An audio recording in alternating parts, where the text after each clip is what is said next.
Bekitimiz uchun oshxonada qilib bergan ishlarimiz. Zo'r ishni qilganmiz.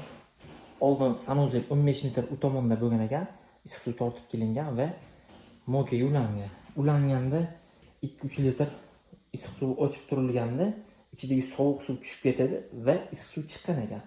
Hozir biz uni sistemani issiq suv trubasini o'tib tashlab turib, shu joyi o'ziga bitta 10 ta arston qo'yib berdik. Issiq suv ochilganda sirazi issiq suv chiqadi.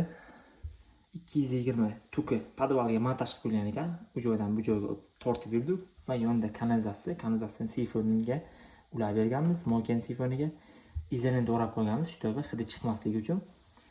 Bitta kondensat uchun mana обратный klapan Mabodo tenni termostat ishlamay qolsa, qaynab ketganda suv tushadi, shunda kanalizatsiyaga oqib ketaveradi.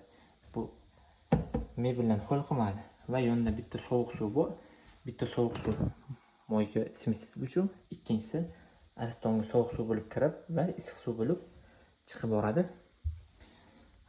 Biz tenni sifonda Z bo'lish shart. Bu joyda agar bo'lmasa, hidi urib yuboradi oshxonaga. Shu joyda suv turadi. Zatvor bo'lib ushlaydi hidni. Va yonida bitta pajarnisi ham bor. Mana yonida ko'rib turganinglar.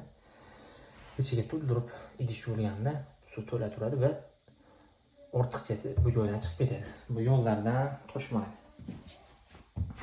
Shunday qilib akkuratni qilib montaj qilib qo'yganmiz.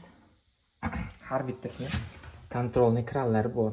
Bu smesitelli sovuq suvni yopadi, bu issiq suvni yopadi.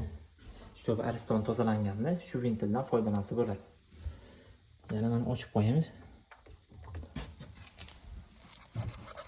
Kimga shunaqa xizmatlar kerak bo'lsa murojaat qilaverasizlar. Sizlarni ham obyektivlarni chiroyli qilib montaj qilib beramiz.